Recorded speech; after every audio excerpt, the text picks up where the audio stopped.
हज़रत यूसुफ़ अलैहिस्सलाम अल्लाह ताला के बरगुज़ीदा नबी थे और उनकी कहानी कुरान मजीद के सूरा यूसुफ़ में तफ़सील से बयान की गई है। आप हज़रत यक़ूब अलैहिस्सलाम के बेटे थे और उनके 12 बेटों में से थे। हज़रत यूसुफ़ अलैहिस्सलाम निहायत हुसैन और नेक तबीयत के मालिक थे और उनकी खुसूसियात की वजह से उनके वालिद उन्हें बहुत ज़्यादा महब्बत करते थे।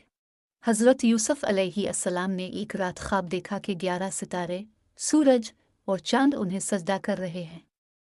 जब उन्होंने यह ख्वाब अपने वालिद को सुनाया तो हज़रत यक़ूब अलैहिस्सलाम ने फरमाया कि यह ख्वाब एक अजीम मुस्तक़बिल की निशानी है, लेकिन उन्हें यह बात अपने भाइयों से न बताने की नसीहत की। हज़रत यूसुफ़ अलैहिस्सलाम के भाइयों को उनसे हसद था क्योंकि वो समझते थे कि वालिद उन्हें ज़्यादा चाहते हैं। उन भाइयों ने साजिश की कि हज़रत यूसुफ़ अलैहिस्सलाम को वालिद की मोहब्बत से दूर कर दिया जाए। एक दिन उन्होंने वालिद से इजाज़त ली कि वो हज़रत यूसुफ़ को अपने साथ ले जाएं और खेलने दें। हज़रत यक़ूब अलैहिस्सलाम ने पहले इनकार किया लेकिन फिर इजाज़त दे दी। भाइयों ने मौके पाकर हज़रत यूसुफ़ अलैहिस्सलाम को एक गहरे कुनवे में फेंक दिया और वालिद के पास झूठ बोलकर कहा कि यूसुफ़ को भेड़िया खा गया। वो यूसुफ़ अलैहिस्सलाम की कमीज़ पर झूठा खून लगाकर वापस लाए। हज़रत यूसुफ़ अलैहिस्सलाम को एक काफ़िले ने कुनवे से निकाला और मिस्र ले जाकर ग़ुलाम के तौर पर बेच दिया। वहाँ आपको अज़ीज़ मिस्र के घर ले जाया गया। अज़ीज़ मिस्र की बीवी ज़ुलेखा ने हज़रत यूसुफ़ अलैहिस्सलाम को वरगलाने की कोशिश की लेकिन आपने इनकार किया और अल्लाह से पनाह मांगी। ज़ुलेखा ने झूठा इल्ज़ाम लगाकर आपको कैद करवा दिया।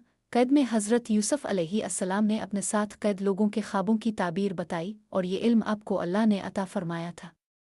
एक दिन बादशाह ने ख्वाब देखा जिसकी ताबीर कोई ना दे सका। हज़रत यूसुफ़ अलैहिस्सलाम ने बादशाह के ख्वाब की ताबीर बताई और उसके नतीजे में आपको कैद से आज़ाद कर दिया गया। बादशाह ने हज़रत यूसुफ़ अलैहिस्सलाम की दानाई और इल्म की कदर करते हुए उन्हें मिस्र का वज़ीर ख़ज़ाना मुकर्रर कर दिया। अपने निहायत अदलो इंसाफ से हुकूमत की और कहत के दिनों में लोगों की मदद की। कहत के दौरान आपके भाई गल्ला लेने मिस्र आए। हज़रत यूसुफ़ अलैहिस्सलाम ने उन्हें पहचान लिया लेकिन वो आपको ना पहचान सके।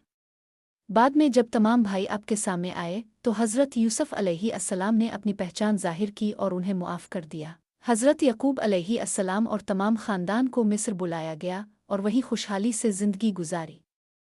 हज़रत यूसुफ़ अलैहिस्सलाम की कहानी हमें सिखाती है कि सब्र, ईमान और नेकी से हर आज़माइश पर काबू पाया जा सकता है।